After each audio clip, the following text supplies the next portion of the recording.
그렇군요. 아니 저도 느껴봤어요. 그 경주에서 지진 났을 때 있죠. 그때 제가 저기 천안 쪽에서 강의하고 있었는데 학원 건물이 4층 건물인데 건물 자체가 흔들렸어요. 이렇게 경주에서 나왔을 때. 그래가지고 제가 그때 경주에서 그 기차 타고 올라가는 그 저기였는데 경부 쪽에서 올라오는 그 기차들이 다 2시간씩 연착이었어요. 호남선에서 올라오는 기차 타고 사람들이 이동하고 막 그랬었어요. 똑같죠. 지금도 그쪽 포항 쪽 지나가는 KTX는 서행하고 있으니까 혹시 모르니까 그게. 그러니까 뭐든지 그런 거예요. 겪어보지 않은 것들이 갑자기 겪게 되면 사람들의 불안 심리가 커지는 거예요. 이 시험도 마찬가지인 거예요. 평상시 접하지 않는 거를 여기 와서 해보다 보니까 낯설잖아요. 그죠? 용어도 이해하기 쉽지가 않고. 근데 이거를 처음에 한번 들었을 때 100% 이해할 수는 없어요. 그러니까 선생도 단계별로 해주는 거야. 여기까지만 이해해줘도 충분하다. 근데 그렇게 선생님 입장에서는 서로 눈높이가 틀린 거예요. 선생님 입장에서는 이게 쉽게 얘기해 주는 거라고 얘기해도 받아들이는 사람이 어렵다 그러면 그런 의미가 없는 거예요. 그러니까 그 사람이 그걸 받아들여 가지고 아 이거는 이렇게 하면 가능하겠구나. 나도 할 수 있겠구나. 뭐 이런 정도로 조금씩 자신감을 가지고 도전을 할 수 있어야 돼요. 이게 나는 그래도 이해가 되지 않나요? 그런 건 아니에요. 다 비슷해요. 그리고 혼자 또 소외감 느끼면 안 돼요. 나는 무슨 말인지 잘 모르겠는데 주변 사람들은 고개를 끄덕거리면서 뭐 다 이해하는 듯한 그런 제스처가 나오면 나만 모르나? 그건 아닌 거예요. 그 사람이 고개를 끄덕거린 거는 우연히 선생하고 눈이 마주친 거예요. 그러니까 모른다고 할 수는 없으니까 일단 끄덕거리고 본 거예요. 그죠? 그러니까 혼자 소외감 느낄 필요는 없다는 얘기죠. 그러니까 그리고 안 되는 거는 바로바로 보완을 하셔야 돼요. 그죠? 네, 그리고 11월, 12월까지는 뭐 강하게 제가 푸시하지는 않지만 1월 달 정도가 되면 오전 수업을 마치면 남아서 공부를 좀 해야 돼요. 시간이 되시면. 근데 만약에 그게 좀 불가능하다고 생각하시는 분들은 이 쉬는 시간을 활용을 해야 돼요. 우리가 1시간 했잖아요. 그러면 1시간 사이 그 10분 주는 시간에 그때 했던 걸 한번 읽어보면 도움이 돼요. 그 짧은 시간이라도. 그러면 복습의 효과가 있어요. 그리고 동영상은 무조건 복습용인 거예요. 동영상으로 모든 걸 이해하려면 쉽지 않고 그리고 동영상으로 4시간을 집중한다는 건 어려워요. 불가능하다고요. 그러니까 오늘 강의를 들었을 때 선생님이 이게 중요하다고 별표를 했는데 내가 이해가 안 돼요. 대체제 보완대 설명인데 이해가 잘 안 되면 그 파트만 찾아서 한번 들어보는 거예요. 반복해서. 들어봐서 이해가 되면 관계가 없는데 이해가 안 되면 체킹했다가 다음 주에 저를 만났을 때 물어봐야 되는 거예요. 그래서 그런 노력을 초반서부터 잘 해주시면 무난하게 동차해서 넘어갈 수 있어요. 제가 지금 여러분들에게 얘기하는 거는 1차만 합격하자고 얘기하는 거 아니에요. 동차를 합격하자고 권하는 거예요. 1차만 합격할 것 같으면 제가 이런 소리 안 해요. 쭉 가도 학계로는 점수 나오게 해줘요. 학계로는. 얘는 나오는 부분이 범주가 거의 있기 때문에 크게 그건 걱정하지 않아도 되는데 제가 볼 때는 이제 안타까운 거죠. 많은 비용을 들여서 여기 도전을 했는데 1차만 합격하거나 또는 안 되거나 그러면 얼마나 낭비해요. 그게 가급적이면 한 번에 끝내는 게 제일 좋은 거예요. 그러니까 똑같은 거예요. 그러니까 월요일부터 지금은 당분간은 월요일부터 일주일 내내 1차만 복습하는 거예요. 1차만. 2차는 그냥 수업만 듣는 거예요. 2차는. 왜냐하면 1차가 돼야 2차를 할 거 아니에요. 그리고 현재 우리 시스템상에서는 6개의 과목에 대한 거를 다 이해하거나 외우기는 쉽지 않아요. 그렇죠? 그러니까 대부분 동차를 합격하는 사람들은 지금서부터 1차를 충실히 준비해가지고 마지노선이 내년 6월 달까지예요. 6월까지 1차가 어느 정도 해놓으면, 그러니까 어느 정도라는 건 뭐냐면 모의고사를 봐서 점수가 60점대를 진입을 하면 그게 모의고사 2번 봤을 때 연속으로 나가면 2차를 가도 돼요. 그러면 2차라는 거는 법의 논리인데 외우는 논리가 많아요. 그렇잖아요. 그건 단기간 내에 성과를 낼 수 있다고요. 단기간 내에. 그러면 무난하게 할 수 있어요. 그리고 1차 과목의 특징이 한번 궤도에 올라가면 안 떨어져요. 자기 점수를 가지고 간다고요. 그래서 사람들이 동차를 합격할 수 있는 거예요. 동차를. 그러니까 패턴을 1년의 전체적인 윤곽을 잘 그려놓고 이번에 어쨌든 간에 도전했으니까 자격증 닦고 가야 되잖아요. 그렇잖아요. 그거 안 하면 여러분들은 학원에 기부하러 온 거예요. 그죠? 아니 기부할 때가 얼마나 많아요. 굳이 학원에 찾아와서 기부할 이유가 뭐가 있겠어요. 그죠? 네, 그러니까 합격한다. 강한 자신감을 갖고 나는 올해 될 것이다 라고 강한 의지가 있어야 돼요. 빠지면 곤란하고. 여기도 지금 보니까 등록을 해놓고 지금 모습이 안 드러내고 있는 남자분 2분이 있대요. 저 얼굴을 못 봤어요. 근데 해마다 그런 분들이 학원에 존재해요. 등록은 해요. 얼굴 보기 힘들어요. 그런데 그러면서 시간은 가요. 그리고 그 다음에 내년도 다시 또 학생 모집하면 또 제일 먼저 와서 연예인으로 등록을 해요. 그런 얼굴은 보기가 힘든 사람들이 있어요. 그러면 그분들은 뭐 기부하는 것밖에 더 되겠어요. 그러니까 잘 정리하시면 되고. 자, 이번에는 여러분들이 공급함수라는 걸 해보는 거예요. 그러면 똑같아요.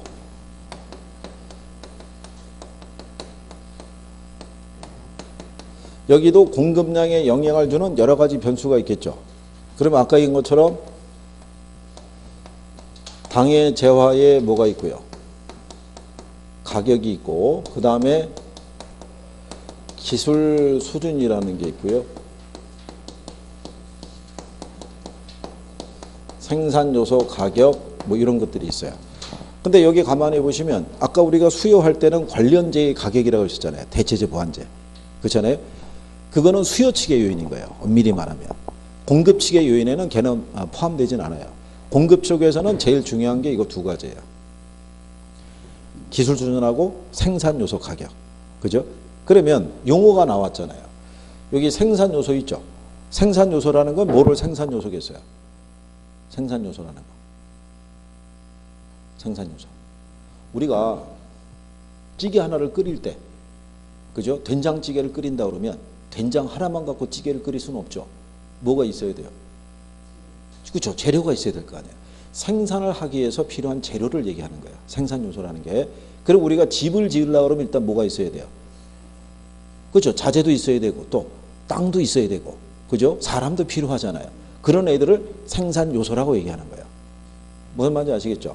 그러니까 생산 요소 가격이라는 것을 우리가 그걸 가격으로 바꿔버리면 노동에 대한 대가로 주는 게 뭐겠어요?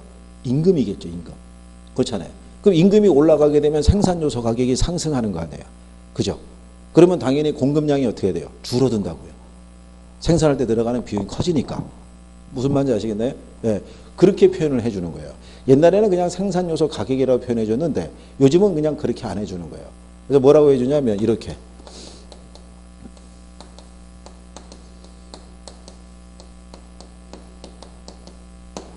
주택을 건설하려고 그러면 뭐가 필요해요? 땅이 필요하잖아요. 그러면 토지 가격이 상승한다는 얘기는 생산 요소 가격이 상승한다는 얘기죠. 그러면 공급이 어떻게 돼요? 줄어드는 거예요. 그 다음에 또 이렇게 표현해 주는 거예요.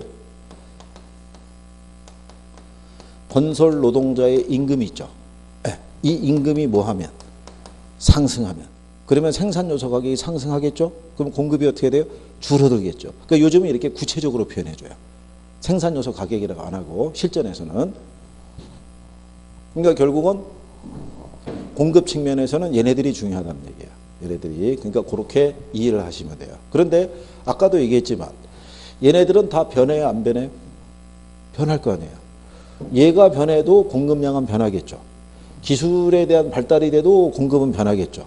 이렇게 생산 요소가 가격이 변해도 공급량은 변하겠죠. 그래서 얘네들을 변수인데 얘네 하나하나가 변할 때마다 공급량이 변하니까 얘는 무슨 변수? 독립 변수. 그럼 얘네 하나하나가 변할 때마다 얘가 변하니까 얘는 무슨 변수? 얘는 종속 변수. 의미를 이해하시겠나요? 예. 근데 아까 똑같겠죠? 얘네들이 동시에 변한다 그러면 이거를 그래프 안에다가 다 표시가 어렵잖아요. 그러니까 아까 얘기한 것처럼 일반적인 공급 함수 그러면 가격 말고 다른 요인은 어떻다고 가정해요? 일정하다고. 그렇죠?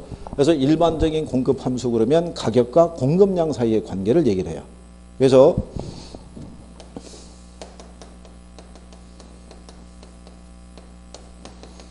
공급량은 당해 재화의 어디에? 요 가격에 의해서 영향을 받는다고 얘기해 주는 거예요. 그러면 얘가 의해서 얘가 변한다고 그랬을 때 다른 애들은 변화가 있다 없다? 없다라고 가정해 주는 거예요. 가정을. 그래서 우리가 이제 여기도 임의의 공급 함수를 만들어내죠. 이렇게. 그럼 아까 우리가 수요 함수한 거랑 똑같은 거예요. 지금 공급량이 얼마인지를 우리가 모르죠. 미수잖아요. 그럼 이 공급량이 얼마가 되느냐는 것은 이 가격이 얼마냐에 따라 틀려진다는 거예요. 그래서 만약에 이 가격이 10이 됐다고 가정해 보세요. 그러면 100 플러스 2 곱하기 10이죠. 그러면 공급량이 얼마겠어요? 120. 그럼 얘가 120. 근데 얘가 20이 되면 100 플러스 2 곱하기 20이잖아요. 그럼 얘는 얼마? 140. 그죠? 그러면 여기도 하나의 뭐가 만들어지겠어요? 다른 조건이 일정하다고 가정할 때 가격과 공급량 사이는 무슨 관계? 비례 관계가 발생하죠. 가격이 10에서 20으로 올라가면은 120에서 140으로 늘어나죠. 근데 만약에 20에서 10으로 떨어지면 140에서 120으로 줄잖아요. 그죠? 그러니까 다른 조건이 일정하다고 가정할 때 가격과 공급량은 서로 무슨 관계다? 비례 관계겠죠. 그거를 우리가 무슨 법칙이라고 그런다? 그거를 우리가 공급 법칙이라고 그래요. 무슨 법칙? 공급 법칙. 이거 중요한 거예요. 나중에 균형할 때도 이게 다시 반복이 되는 거예요. 이거. 그러면 여러분들이 뒤에 가면은 공급의 가격 탄력성이라고 배울 거예요. 그죠? 그러면 공급의 가격 탄력성도 똑같아요.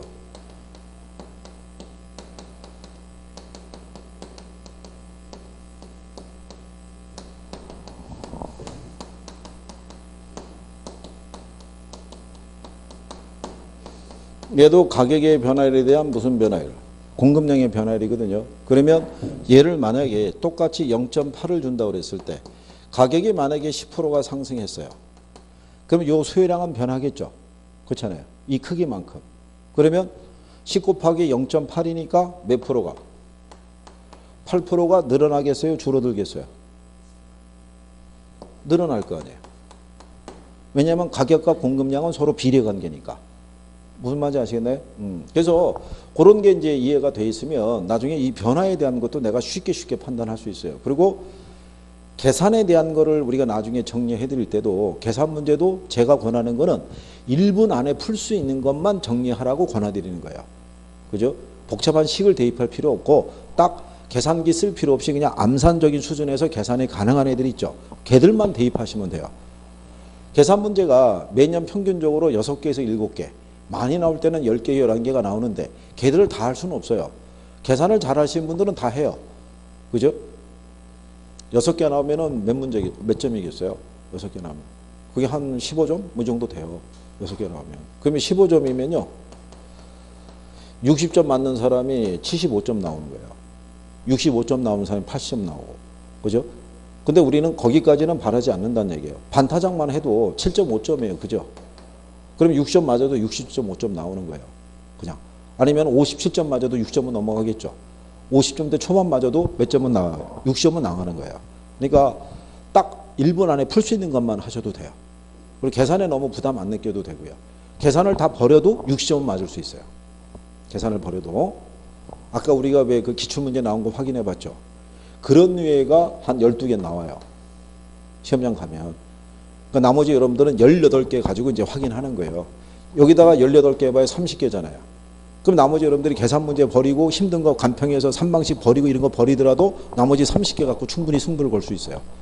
그래도 60점은 넘길 수 있다는 거예요.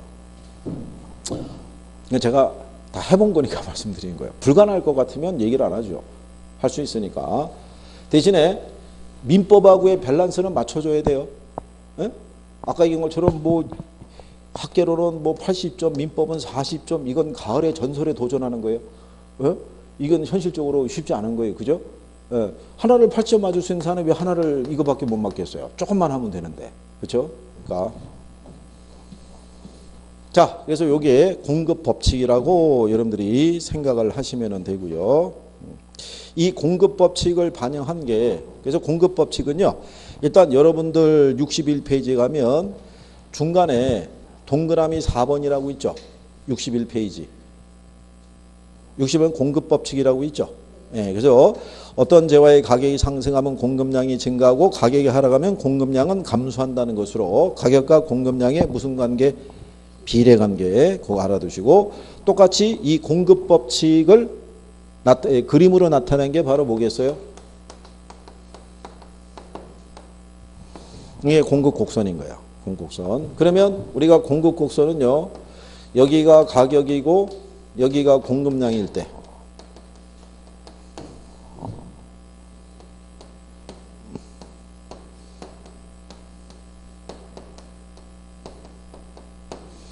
요 가격과 여기 있는 공급량은 여기서 가져온 거겠죠. 이렇게. 그러면 가격이 10일 때는 공급량이 120이었잖아요. 근데 가격이 20으로 상승하면 공급량이 140으로 늘어나죠. 요때 요 만나는 점이 있죠. 이 점을 쭉 연결하면은 이게 무슨 곡선? 이게 공급 곡선. 그러면 여기도 요 사이에 가격의 변화가 있어요, 없어요? 11서부터 19까지의 가격의 변화가 있을 거 아니에요. 그때 만나는 무수히 많은 점들이 있죠. 이 점들을 쭉 하나의 선으로 연결한 게 공급 곡선인 거예요. 그래서 공급 곡선은 기울기가 무슨 길을 갖는다? 우상향하는 기울기를 갖게 돼요. 우상향하는 거. 그래서 이 공급 곡선은요, 나중에 여러분들이 배우시는데 이걸 생산비 곡선이라고도 얘기를 해요. 생산비 곡선. 공급을 늘리면 생산비가 늘어요. 종전보다 자재를 더 많이 써야 될 거 아니에요. 그죠? 사람도 너무 많이 필요할 거 아니에요. 그죠? 그러니까 당연히 생산비가 증가하면 뭐도 올라가야 돼요. 가격이. 그래서 가격이 올라야지만 공급량이 증가해요. 그 나중에 생산비 곡선에 대해서는 우리가 내년도 봄에 하게 될 거예요. 근데 시험에서는 한 번, 두 번 정도 지문으로 나왔었어요. 그래서 그거는 이제 심화 과정 뭐 이런 거 할 때 선생님이 한번 그려주면서 이런 거라고 얘기는 해요. 근데 굳이 100% 이해할 필요까지는 없는데 이런 거다라는 정도로만 알아두셔도 돼요. 그래서 기울기가 무슨 결과냐면 우상향하는 결과는다. 이런 것도 출제한다 안 한다? 출제해요. 네. 공급 곡선의 기울기가 우상향하는데 우상향하지 않는다 뭐 다른 식의 표현을 나오면 그 문제는 또 틀리는 거예요.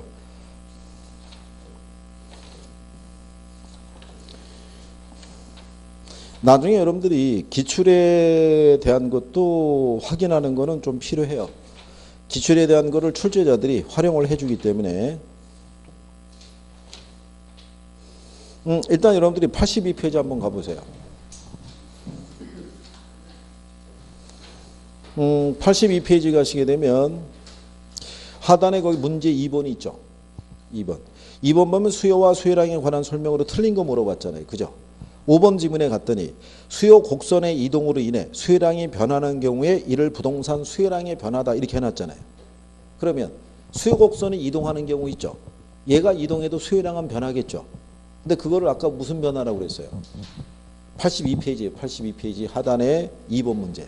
82페이지 하단에 2번 문제가 5번 지문이 있죠. 수요 곡선의 이동으로 인해 수요량이 변하는 경우 있죠. 아까 그걸 무슨 변화라고 그랬어요? 그렇죠. 그게 수요의 변화인데 이거는 지금 수요량의 변화라고 그랬잖아요. 그죠? 그러니까 틀린 게 5번이라는 얘기죠. 그러니까 수요량의 변화하고 수요의 변화를 이렇게 구별할 수 있으면 답을 쉽게 찾을 수가 있어요. 이거를. 그러니까 그 개념에 대한 게 지금 바로 이해가 안 되더라도 조금 더 지나면 정리할 수 있는 거예요. 그리고 문제 자체가 다 어렵게 주거나 그러진 않아요. 그거를. 그러니까 여러분들이 자, 페이지 넘겨서 85페이지 한번 가보세요. 자, 85페이지 가시면 7번 문제 있죠. 자, 부동산 시장에 관한 설명으로 틀린 거. 얘도 기출이잖아요. 근데 거기 1번 지문에 가면 이렇게 돼 있죠. 건설 노동자의 임금이 상승하면 주택 공급이 증가한다. 그러면 아까 건설 노동자의 임금이라는 게 바로 어디에 들어간다 그랬어요? 생산 요소 가격. 얘가 상승하면 공급이 어떻게 돼요? 줄어야겠잖아요. 근데 공급이 늘어난다 그랬으니까 걔가 틀렸을 거 아니에요. 그죠? 그러니까 답이 1번이잖아요. 그 문제. 그러니까 이제 그런 식으로 다 풀어준다고요. 이렇게. 그러니까 그런 거 여러분들이 구별할 수 있으시면은 어려운 것은 별로 없다라고 생각하시면 돼요. 나중에. 자, 어디 한번 가보시냐면요. 89페이지 가면 15번 문제 있어요. 거기 가면 15번에 공급 곡선에 관한 설명으로 틀린 거 물어봤을 때 4번 지문에 가면 토지는 용도의 다양성으로 인해서 우하향하는 공급 곡선을 갖는다고 돼 있죠. 공급에서 우하향의 논리는 없어요. 우하향이 아니라 뭐 우상향일 거 아니에요. 뭐 틀린 거 보니까 걔가 답일 거 아니에요. 그죠? 그러면 문항마다 이렇게 보게 되면요. 내용을 줄 때 경제 논리라고 해서 어렵게 주고 이런 거는 거의 없어요. 기초 개념만 주니까. 그래서 용어에 대한 이해만 조금 하시면은 거의 다 맞을 수 있어요. 여기서는. 그리고 이제 나중에 문제를 이제 내가 맞추기 시작하면은요. 이게 이론이 재밌어지는 거예요. 이게 하면 할수록 성적이 올라가니까. 그렇잖아요. 그러면 이제 자신감이 붙어요. 그러면 올해 될 거라고 여러분들 스스로가 장담할 수 있을 거예요. 그거를. 자, 그 다음에 다시 이제 본문으로 돌아오셔서 우리는 이제 어디를 가보시냐면 61페이지 가시면 거기 하단에 양가로 3번에 공급량의 변화하고 공급 변화 있죠. 예. 거기 이제 별표 해야죠. 별표. 틀림없이 외부에서 모의고사를 보면 자, 올해 공급량의 변화하고 공급의 변화를 기출해서 출제했잖아요. 그러면 당연히 어디에서도 낸다는 거예요. 모의고사도 내고 그러겠죠. 그러니까 대비하면 문제 맞출 수 있죠. 자, 그러면 똑같은 거예요.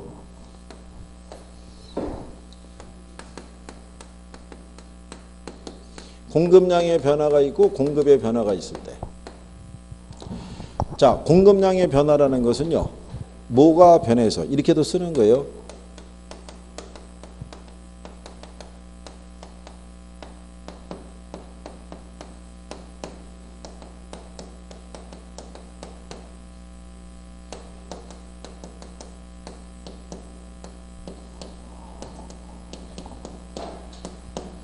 자, 공급 곡선에서의 이동으로 또는 공급 곡선상에서의 점의 이동으로도 뭐는 변할 수 있어요? 공급량은 변할 수 있어요. 그렇죠?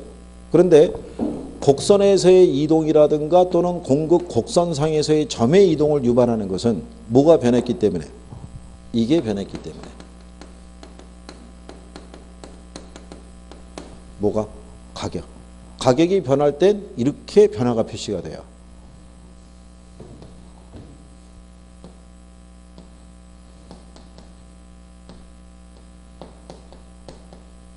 여기 가격이고 여기가 공급량일 거 아니에요?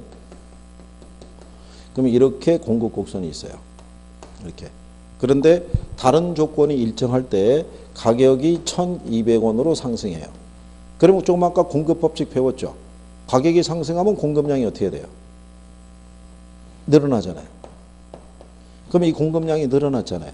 늘어났는데 얘가 늘어난 거는 뭐가 변한 거야? 가격이 변했잖아요. 가격이 변하니까 원래 있던 여기 이 균형점에서 이 점으로 지금 이동하잖아요. 그렇죠? 그러니까 곡선상에서의 무슨 이동? 점의 이동이라고 얘기할 수도 있고 곡선에서의 이동이라고도 표현할 수 있잖아요. 이렇게 변하는 것은 무슨 변화? 공급량의 변화. 그러면 공급의 변화라는 것은 자, 얘는 공급 곡선의 이동, 공급 곡선 자체 이동. 얘가 이렇게 변해도 뭐는 변하는 거예요? 공급량은 변하는 거예요. 변하는데 이 변화를 주는 요인은 가격이 아니란 얘기죠. 가격 외의 요인이 변했다는 거죠. 그러니까 그림으로 보면은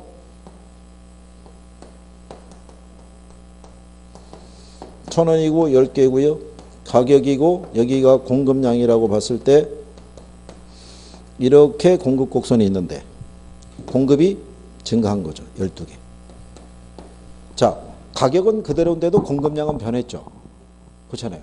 근데 변한 거는 가격이 아니란 얘기죠. 아까 얘기한 것처럼 뭐가? 생산요소 가격이 변할 수 있겠죠. 건설 노동자의 임금이 하락했다든가. 그러면은 가격과 관계없이 공급량은 늘어났을 거 아니에요. 근데 이 변화를 우리는 여기서는 표시할 수가 없죠. 뭐가 안 변했으니까. 가격이 안 변했으니까. 그러니까 우리는 경제학자는 이 변화를 간접적으로 표시해 주기 위해서 선을 하나 새로 그린 거예요. 이렇게. 그럼 뭐가 이동한 거예요? 곡선이 이동했잖아요. 얘가 이동해서도 얘는 변하는 거예요. 다만 요인이 틀리다는 얘기죠. 요인이. 그래서 가격 외의 요인으로 변한 것을 무슨 변화? 그걸 공급의 변화라고 그래요. 공급의 변화. 구별할 수 있겠나요? 네.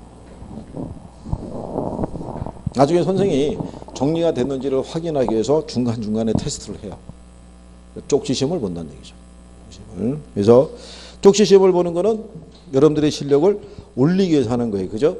네. 그러니까 자, 그래서 거기 공급량의 변화라고 있죠. 61페이지. 61페이지 보시게 되면 밑에서 네 번째 줄 있죠. 61페이지. 자, 공급량의 변화는 그 재화의 가격 변화에 따라서 판매하고자 하는 양이 변하는 것을 말한다. 밑줄 치는 거죠. 공급량의 변화는 동일한 공급 곡선상에서 무슨 이동으로? 점의 이동으로 표시된다 그랬을 때 꼭 곡선상이나 점이라는 표현을 안 쓸 수도 있어요. 네, 그것까지만 이해할 수 있으시면 되는 거예요. 무슨 말인지 아시겠죠? 그리고 뒤에 넘어가면은 공급의 변화라고 있죠? 공급의 변화. 자, 공급의 변화라고 해서 위에서 두 번째 줄에 있을 때 거기서 이제 위에서부터 세 번째 줄에 가면은 즉 가격 이외의 요인이 변하면 새로이 변한 상태의 공급 곡선을 그려서 나타나는 거라고 우리가 얘기를 하죠. 그래서 거기 두 번째 줄에 공급 변화는 공급 곡선 자체 이동으로 표시된다고 돼 있죠. 그거 이제 밑줄 쳐 놓으시면 되죠. 그래서 그거를 자꾸 구별하는 게 필요하다는 얘기죠. 그래서 그 공급 변화 요인 관계에서 그다음에 이제 그 밑에 가시면 디귿의 공급자의 가격 상승에 대한 변화 이렇게 얘기했을 때요. 여기서는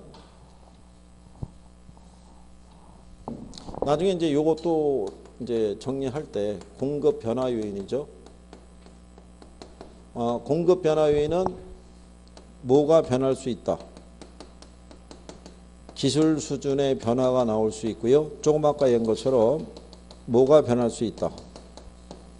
생산 요소 가격에 뭐가 발생할 수 있다. 변화가. 그 다음에 공급자 측면에서 가격 변화에 대한 예상을 할 수가 있죠.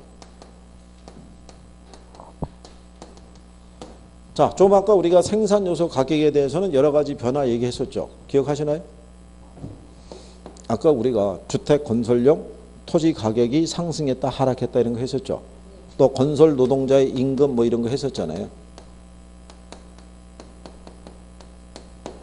얘가 상승하면 공급이 어떻게 돼요? 줄고 얘가 하락하면 공급이 늘어나고 그죠? 그 다음에 아까 한 것처럼 주택 건설용 토지 또는 택지 가격이 있죠. 이 가격이 하락하면 공급이 늘어날 거고 상승하면 공급이 어떻게 돼요? 줄어들 거 아니에요. 그죠? 네, 그런 거. 그 다음에 시장 이자율이라는 것이 만약에 하락하면 공급이 늘어나겠죠. 그렇죠? 그런데 이제 한 가지 알아두실 거는 주담대라고 아시죠? 주택담보대출금리 있죠. 네, 이거는 수요 측 요인이에요. 공급이 아니라 뭐 수요. 이거는 수요자들이 주택을 담보로 해서 돈을 빌리는 거잖아요. 무슨 말인지 아시겠나요? 시장 이자율로 나오면은 이거는 수요와 공급에 다 영향을 줄 수 있는데 이렇게 나오면은 요거는 어디에만 적용되는 요인이다? 수요에만 적용되는 요인이에요. 이건 기출에서 이미 물어본 거예요. 답으로. 네, 그러니까 그거하고 구별하시면 되고. 아까 우리가 가격 변화에 대한 예상한 거 기억하시죠?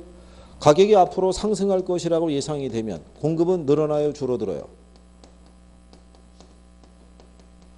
가격이 상승할 거 예상이 되면 공급은 늘어난다, 줄어든다? 줄어들죠. 원래 여러분들이 집을 팔려고 그랬는데 주택 가격이 계속 올라가는 조짐을 보이면 지금 안 팔죠. 또 오른 다음에 파는 게 유리할 거 아니에요. 그죠? 그 수요하고는 움직임이 다르죠. 공급자들은 이윤 극대화를 추구하는 사람들이에요. 무슨 말인지 아시겠죠? 그러니까 가격 변화에 대해 예상해서 수요하고 공급이 움직임이 서로 반대라는 거. 그렇죠? 그거는 여러분들이 조금만 이해해도 된다는 얘기죠. 그죠?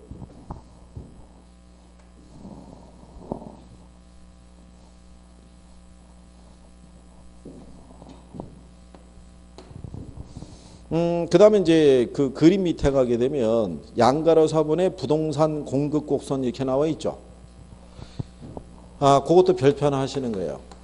그게 부동산 공급 곡선이라기보다는 이제 부동산 공급에 대해서 얘기하는데 가끔 여러분들에게 나와요. 그래서 여기 첫 번째 보시면 부동산 공급의 특징이라고 있을 때요. 거기 보면은 부동산 공급은 거기 보면 공간의 공급이고 또는 위치의 공급이 되는 성질을 갖는다 뭐 이렇게 돼 있어요. 그죠? 앞에서 여러분들은 부동산 특성이라고 배워봤죠. 부동성이라고 배워봤죠. 네. 부동성이라는 것은 인간의 힘으로는 지리적 위치는 움직일 수가 없죠. 그래서 얘가 때문에 이게 위치의 공급이에요. 그죠? 움직이지 않는 하나의 위치 있죠. 그 다음에 이 개별성 때문에 독점적인 공급이 돼요.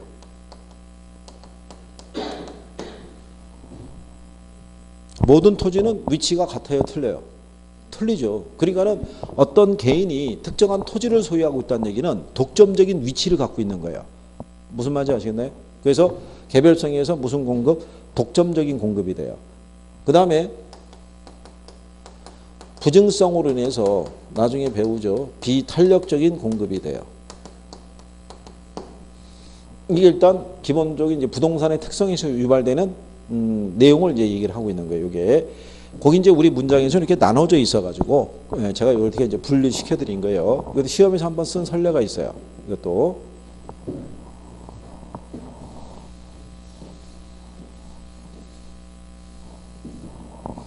자, 그 다음에 이제 옆 페이지에 가시면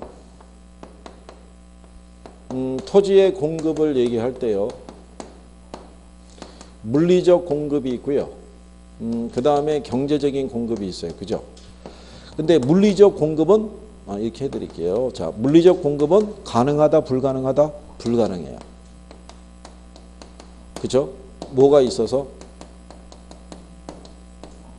부증성이라고 배워봤죠? 토지는 우리 인간이 비용, 생산비를 투입해서 생산할 수 있다, 없다? 생산이 안 되죠? 우리가 지난번에 했잖아요. 이렇게 강이 있을 때. 강에다가 이렇게 물막이 공사해서 흙을 메워 넣었다고 그래서 물리적인 양이 늘어나는 건 아니라고 그랬죠. 토지 경제학에서는 강이나 호수나 바다나 하천이나 다 같은 토지 자원으로 보는 거예요. 그러니까 물리적으로는 우리가 양을 늘릴 수는 없어요. 무슨 말인지 아시겠죠? 그래서 불가능하다고요. 근데 경제적인 공급은 어떻게 해야 돼요? 가능해요. 뭐가 있어서?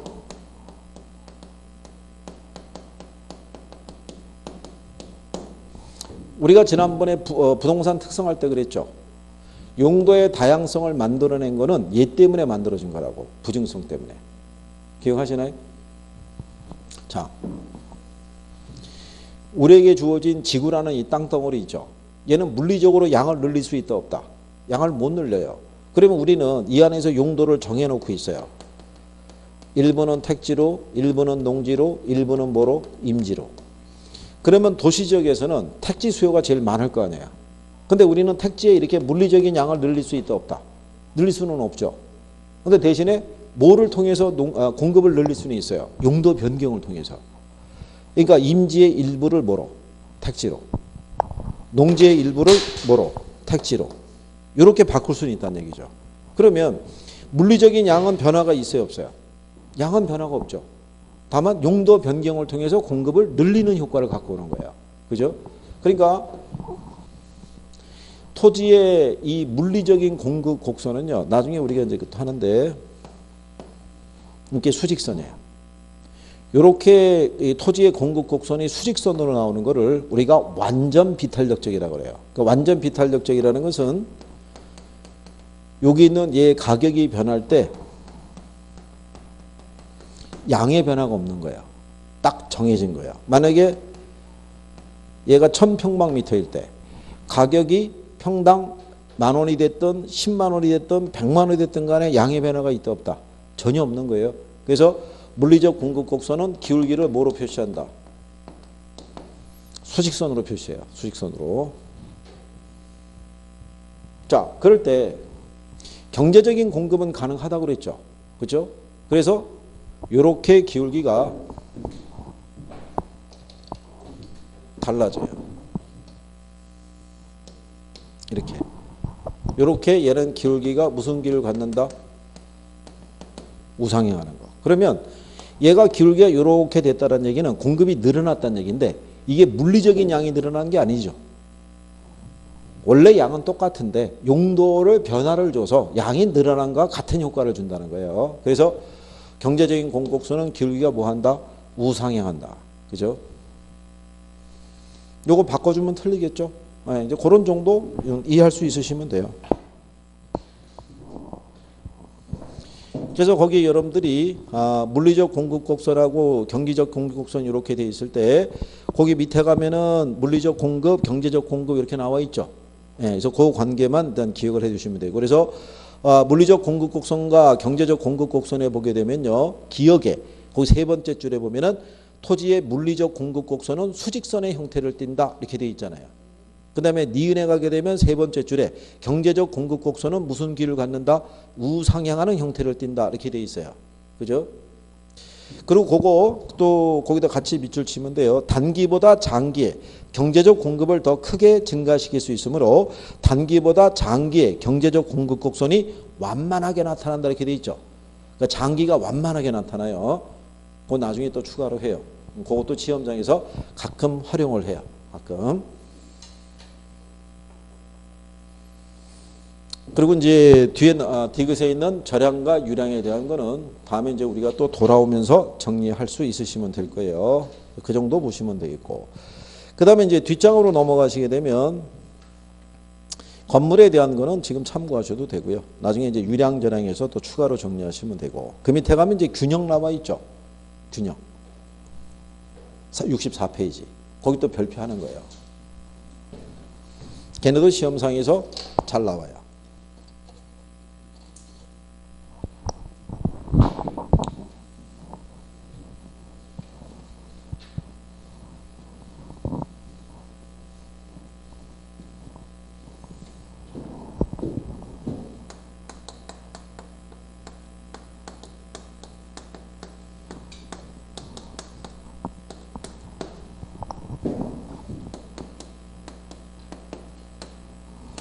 이게 균형이라는 것은요. 사려는 힘하고 팔려는 힘이 서로 같아지는 상태를 뭐라고 그래요? 균형이라고 그래요. 즉 남거나 모자름이 있다 없다? 없다라고 얘기하는 거예요. 이게. 그래서 거기 보면은 균형이라는 것은 외부의 어떤 충격이 가해지지 않는 한 그 상태가 유지되는 상태를 우리가 뭐라고 하냐면 균형이라고 그래요. 그러면 이 균형 상태에서는 수요량하고 공급량이 서로 어떻게 된다고 그래요? 일치한다고 그러죠. 이 상태에서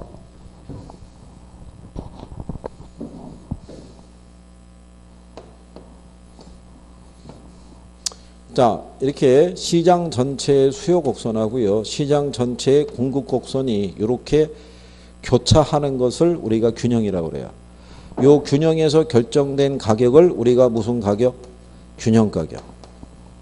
여기서 결정된 양을 균형 거래량 또는 균형량 이렇게 얘기를 해요. 그러면 균형 가격 하에서는 수요량하고 공급량이 일치한다고 그러죠. 왜냐하면 서로 만족하기 때문에 그래요. 그러니까 예를 들어서 이런 얘기예요. 자, 균형 가격이 1,000원이에요. 그때 균형 거래량이 가령 예를 들어서 10개예요.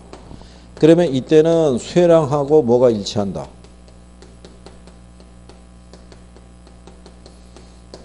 공급량이 이렇게 일치를 하게 돼 있어요. 자, 그러면 공급자가 만약에 시장에다가 상품을 10개를 시장에다가 공급을 하기 위해서는 당연히 물건 만들 때 비용이 발생하겠죠. 그 비용을 우리가 뭐라고 하냐면 생산비라고 그래요. 생산비. 근데 그 생산비라는 것에서는요. 생산자가 받아야 될 무슨 이윤? 정상 이윤이라는 게 포함이 된 것을 우리가 생산비라고 해요. 그러니까 생산비만 충족이 되면 공급자는 손해보지는 않는다는 얘기야. 그러면 예를 들어서 이렇다는 얘기죠. 얘네를 생산하기 위해서는 기본적으로 토지와 노동과 그 다음에 뭐가 들어갔다? 자본이 들어갔다고 가정하는 거예요. 그죠? 네, 그랬을 때 얘가 250원, 얘가 250원, 얘가 200원. 그러면 250원, 250원, 500원이죠. 여기다 200원 더하면 700원이죠. 여기다가 생산자가 얻어야 될 이윤이 있죠. 이윤이 100원 정도를 자기가 책정한 거예요. 그럼 이 사람이 받아야 될 생산비는 얼마인 거야? 그러면 이 사람은 800원만 받아도 만족하는 거예요. 그죠? 이걸 생산할 수 있는 거예요. 근데 시장 가격이 얼마에? 1,000원에 결정이 됐다는 얘기는 이 사람은 이 면적만큼 이윤을 얻는다고 생각하겠죠. 무슨 이윤을? 초과 이윤을. 자기가 생각하는 거는 800원만 받아도 정상 이윤을 얻을 수 있는데 그 이상의 가격으로 결정이 됐으니까. 그렇죠? 그래서 요거를 우리가 생산자 잉여라고 그래요. 그러니까 일종의 무슨 이윤? 나중에 지대론에 가게 되면 이게 경제지대라고 배워요. 예. 그러면 이 사람은 이 가격에는 만족할 거 아니에요. 그럼 이 가격에서는 10개는 얼마든지 공급할 수 있겠죠. 그렇죠? 자, 그 다음에 수요가 있어요. 자, 이 수요자들은요, 여러분들이 만약에 밖에 나가서 빵집에 가서 어떤 단팥빵을 갖다 1,000원을 주고 그 단팥빵을 하나를 산단 말이에요. 걔를 1,000원을 주고 단팥빵을 하나 산다는 얘기는 그 단팥빵에서 여러분들이 얻는 효용이 1,000원 이상의 효용이 있다는 얘기예요. 그러니까 기꺼이 얼마는 지불할 수 있다는 거야. 1,000원은 지불할 수 있다는 거야. 근데 만약에 단팥빵을 한 개를 먹을 때는 효용이 어떻게 돼요? 제일 크겠죠. 달콤한 단팥빵이니까. 근데 2개 먹고 3개 먹으면 효용이 어떻게 돼요?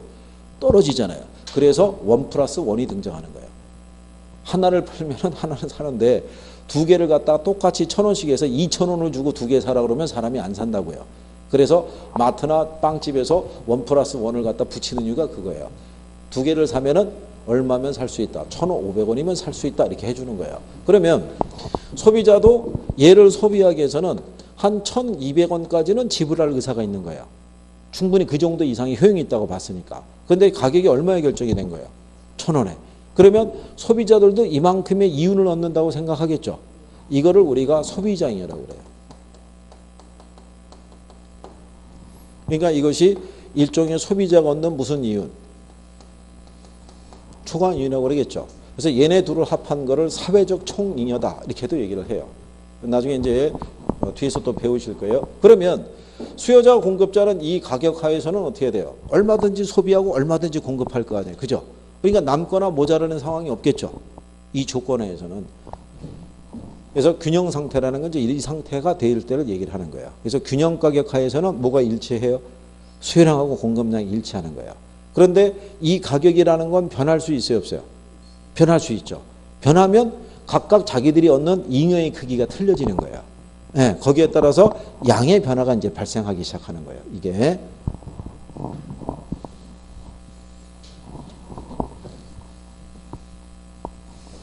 자, 그럴 때 이렇게 생각하시면요. 요건 이제 요 상태에서 만약에 가격이 1,000원이었었는데 얘가 1,200원으로 올랐다고 생각해 보세요. 그럼 가격이 상승했죠. 네.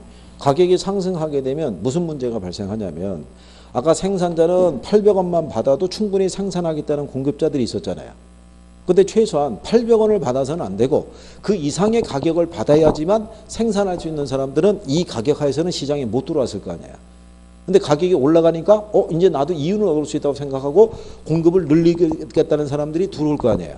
그러면 가격이 올라가면 공급량은 어떻게 되겠어요? 늘어날 거 아니에요. 공급의 법칙에서. 가격이 상승하면 공급량은 증가할 거 아니에요. 근데 소비자들은 아까 얘를 소비하기 위해서는 최대 얼마까지? 1,200원까지는 지불할 의사가 있는데 1,000원에 결정이 됐으니까 시장이 들어와서 소비하겠다는 사람은 생기겠지만 어떤 사람은 1,000원 이상은 지불할 여력이 없는 사람도 있었을 거 아니에요. 그죠? 근데 지금 가격이 1,200원으로 상승했으니까 소비자 입장에서는 어떻게 돼요? 감당할 수 없는 수준으로 올라갔으니까 소비가 줄어요. 그러면 이렇게 가격이 상승하면 공급량은 증가하지만 뭐는 줄어드는 거예요? 수요량은 줄어드는 거예요. 그러면 여기서 공급량은 증가했지만 수요량은 어떻게 돼요? 줄었죠. 그러면 이 상태를 우리가 뭐라고 그런다? 초과 공급이라고 해요. 여기까지 뭐는 증가했는데 수요량은 이만큼 줄었잖아요. 그러면 자 지금 수요에 비해서 뭐가 많아진 거예요? 공급이 많아진 거예요. 그 상태를 우리는 뭐라고 그런다? 초과 공급이라고 그래요. 그러면 초과 공급이 발생하면요. 이게 발생해요.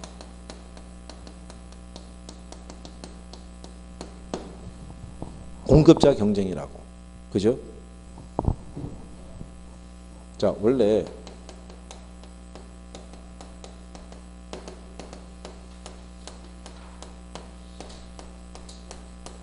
수요하고 공급이 5개 같아요. 균형 상태인데 가격이 올라가니까 여기서 공급량이 늘어난 거예요. 이렇게. 그러면 지금 수요에 비해서 뭐가 많아진 거예요? 공급이 많아진 거죠. 그거를 용어상에서 뭐라 그런다? 초과 공급. 그러면 사겠다는 사람은 5명인데 팔겠다는 건 8개 나왔잖아요. 그러면 누구 사이에 경쟁이 펼쳐지겠어요? 공급자 사이에. 그렇잖아요. 그래서 이때 치열하게 덤핑, 바겐세일 이런 가격 전략을 쓰는 거예요. 자기 걸 사라고. 그렇잖아요. 그러면 초과 공급 상태가 되면 공급자 경쟁에서 가격이 어떻게 된다? 하락하는 거예요. 이걸 기억해 달라는 거예요. 이게 중요한 거니까. 그러니까 초과 공급은 가격을 어떻게 돼요? 떨어뜨리는 역할을 하는 거야. 수요에 비해서 뭐가 많아졌기 때문에 공급이 많아진 거야. 근데 반대로 가격이라는 게 이렇게 하락할 수도 있어요, 없어요?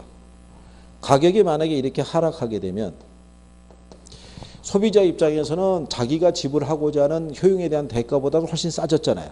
그럼 뭐가 늘어나겠어요? 수요가 늘어나겠죠. 하지만 공급자는 최소한 받아야 될 가격을 못 받을 거 아니에요. 그러면 공급량이 어떻게 돼요? 줄어들겠죠.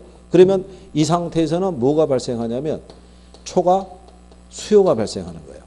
그러면 초과 수요는 수요자 경쟁을 유발해요. 그래서 이 가격이 어떻게 된다? 상승해요.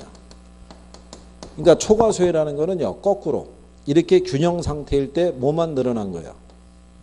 수요만. 그러면은 수요자 간의 호가가 높아지는 거예요. 수요자 간에. 그래서 초과 수요는 뭐를 유발한다는 거예요? 가격 상승을 유발해요. 이거 두 가지가 일단 기초예요, 기초. 근데 요거를 왜 알아야 되냐면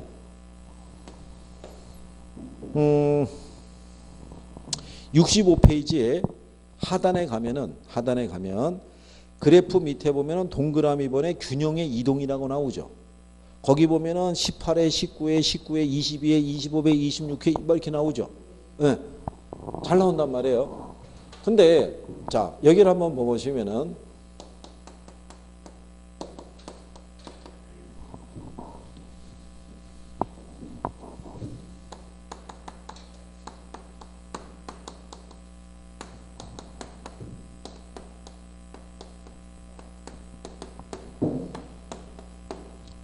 자, 수요하고 공급이 있는데 얘가 불변이래요.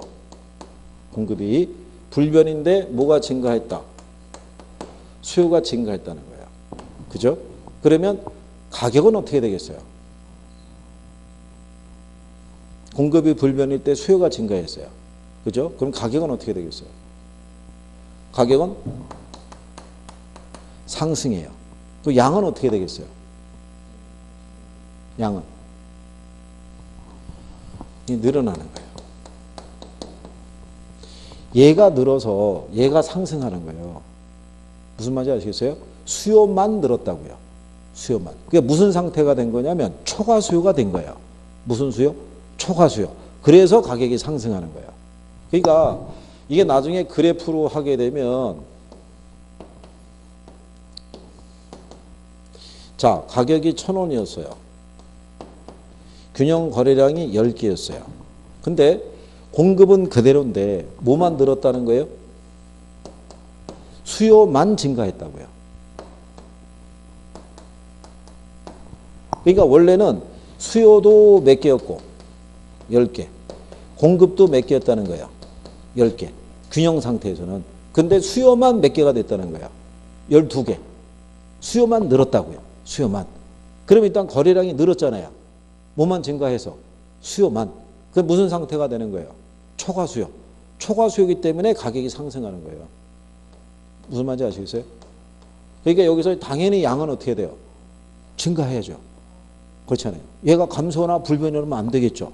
뭐가 불변인 상태인데 공급은 그대로인데 뭐만 늘었다는 거예요? 수요만. 지금 이렇게. 둘이 원래 균형 상태였는데 뭐만 늘었다? 수요만. 그 무슨 상태가 되는 거예요? 초과 수요. 그러니까 가격이 어떻게 되는 거예요? 상승하는 거예요. 그러면 반대로 한번 이렇게 생각해 보세요.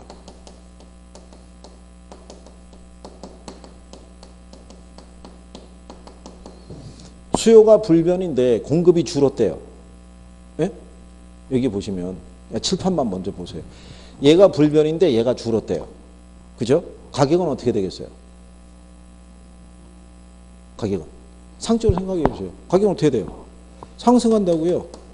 양은 어떻게 되겠어요? 양은 감소하는 거예요. 이건 똑같은 거예요. 그게 무슨 얘기냐면 여기서 감소가 됐는데 누구만 줄었다는 거예요? 공급만 줄었다고요. 이 상태죠. 균형이잖아요.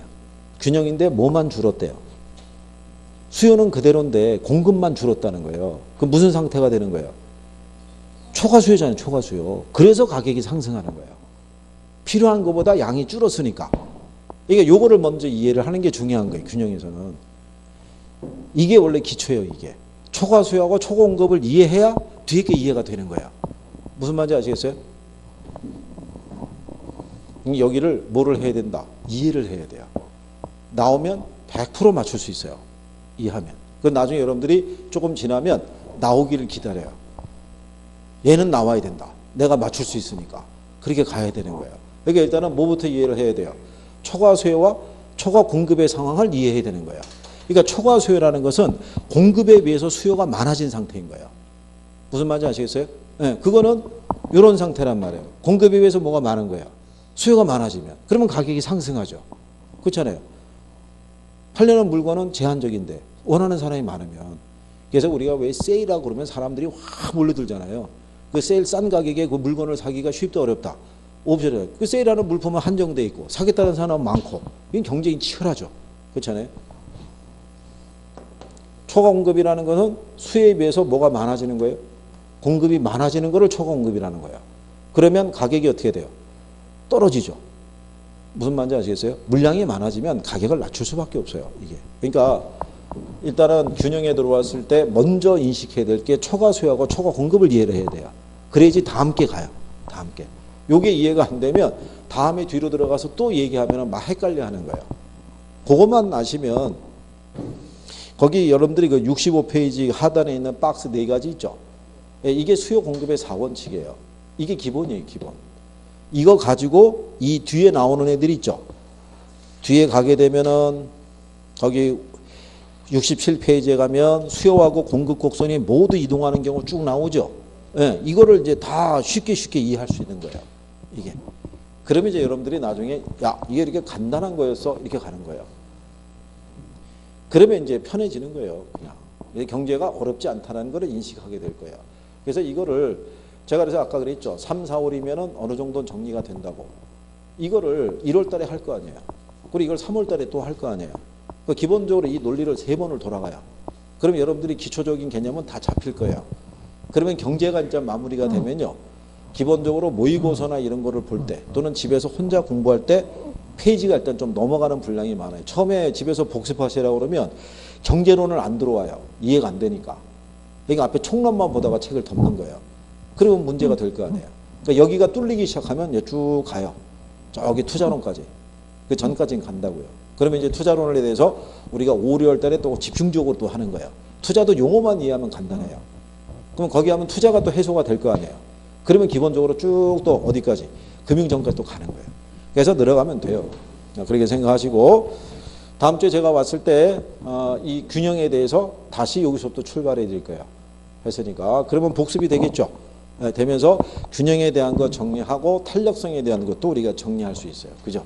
탄력성에서는 탄력적인 경우하고 비탄력적인 경우 있죠. 예, 그것만 이해하셔도 충분해요. 근데 여러분들은 실상 마트에 가서 그런 행위를 해요. 탄력적인 행위하고 무슨 행위를? 비탄력적인 행위를 해요. 그죠?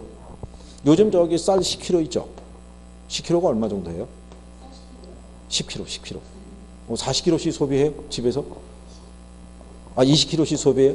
그럼 20kg가 얼마 정도 해요? 10만 원 해요? 그러니까 10만 원으로 정해놓고, 그죠? 10만 원 정해놓고. 근데 다음 주에 마트에 갔더니 얘가 12만 원이래요. 12만 원. 근데 10만 원일 때 사람들이 예를 들어서 한 1000kg 소비했단 말이에요. 그럼 얘가 12만 원 올라가게 되면 이 소비하는 양이 한 100kg로 확 줄까요? 그러지는 않겠죠. 1000kg에서 큰 변화는 없을 거예요. 그죠? 왜냐하면 우리의 주식이 뭐예요? 밥 지어 먹어야 되니까. 그렇죠? 그러면 얘가 가격이 올라도 우리는 소비하는 양을 크게 못 줄일 거 아니에요. 그걸 비탄력이라고 그래요. 가격이 변할 때 소비하는 양의 변화가 작은 것을 뭐라고 그런다? 비탄력이라는 거예요. 그래서 가격 변화에 둔감하게 반응한다는 거야. 무슨 말인지 아시겠네? 마트에 가면 그런 식의 행위를 해야 안 해요? 행위를 하잖아요. 그러니까 여러분들이 실제 생활에서 하는 거야. 그거를 여러분들이 먼저 그 개념을 이해를 하면 이론에 나온 것도 대비가 쉬운 거예요. 무슨 말인지 아시겠죠? 그러니까 용어만 이해하면 돼요. 용어만. 그러면 어렵진 않아요. 그러면 이렇게 생각해 보세요. 사람들이 어떤 특정한 재화는 가격이 오르든 내리든 간에 어쩔 수 없이 소비해야 되는 애들이 있죠. 그러면 그거를 생산하는 사람의 입장에서는 그런 제품을 생산하는 사람들은 가격을 계속 올리겠어요? 아니면 가격을 계속 내리겠어요? 올릴 거 아니에요. 그렇죠? 그래서 그 나중에 71페이지에 가시게 되면 71페이지 가시면 그래프 밑에 수요의 가격 탄력성과 공급자의 판매 수입 뭐 이렇게 나오죠. 예. 그러니까 여기서도 무슨 얘기가 되냐면요. 비탄력적일 때는요. 비탄력적일 때는 가격을 올리면 올릴수록 수입이 어떻게 되냐? 늘어나는 거예요. 자, 거기 72페이지 가시면 중간에 C라고 있죠. 동그라미 C. C 위에 가면 뭐라고 되냐면 수요의 가격 탄력성이 비탄력적인 경우 가격이 상승하는 경우 공급자의 판매 수입이 어떻게 돼 있어요? 증가한다고 돼 있죠. 무슨 말인지 아시겠나요? 그러면 요거는 여기 있는 이 복잡한 내용 할 거 없는 거예요. 그것만 내가 이해하면 구별이 확 되는 거예요. 그럼 그걸로 끝나는 거예요. 그래서 여러분들 가만히 생각해 보세요. 임대 사업을 하는 임대업자들 있죠. 네, 임대업자들은 매년 보증금하고 월세를 올려요, 내려요? 올리죠. 그 왜 올리겠어요? 임차자들은 그 임대주택을 대신해서 소비할 만한 재화가 없어요. 그러니까 그 사람들은 비탄력적인 반응을 하는 거예요. 그러니까 임대료나 보증금을 올려달라고 그러면 그거부터 맞춰주는 거예요. 그렇잖아요? 무슨 말인지 아시겠나요? 그러니까 비탄력적인 경우일 때는 올릴 때 수입이 늘어나는 거예요. 그럴 때 오히려 내리면 수입이 줄겠죠. 무슨 말인지 아시겠어요? 그러니까 이런 것들은 이 내용을 다 할 거 없는 거예요. 그 기본적인 거 하나만 정리해도 여기 그냥 내용이 끝나는 거예요. 그걸로. 그러니까 나중에 또 이론은 또 이론대로 설명해요. 그러니까 그렇게 생각하시고 오늘 여러분들이 하신 게 경제 하신 거예요. 그죠? 근데 아까 처음에 절향변수 한 거 기억하시나요? 절향변수? 중요한 거 3가지 있다고 그랬잖아요. 뭐? 아까 너 언제 잘 거야? 인재자, 인재자. 인구, 재고, 자산. 그 3가지가 일단 기본적이라고요. 그거 정리를 일단 하는 게 필요하고 그 다음에 수혜량의 변화, 수의 변화 해봤죠? 그렇죠? 수혜량의 변화를 유도하는 건 요인이 딱 하나밖에 없죠. 뭐? 가격. 그럼 어떤 변화가 나타나요? 곡선에서 이동이 나오는 거예요. 곡선에서. 곡선 자체가 이동한다면 틀리는 거예요. 무슨 말인지 아시겠나요? 그리고 아까 중요한 거 배웠어요. 대체제하고 뭐? 보완제. 그죠? 대체제는 뭐가 움직임이 같다고 그랬어요? 가격의 움직임이 같고 양의 움직임이 틀려요. 보완제는 둘이 같이 써야 된다고 그랬죠. 그러니까 무슨 움직임이 같아요? 양의 움직임이 같아요. 그거를 중점으로 해서 한번 읽어보시는 거예요. 예?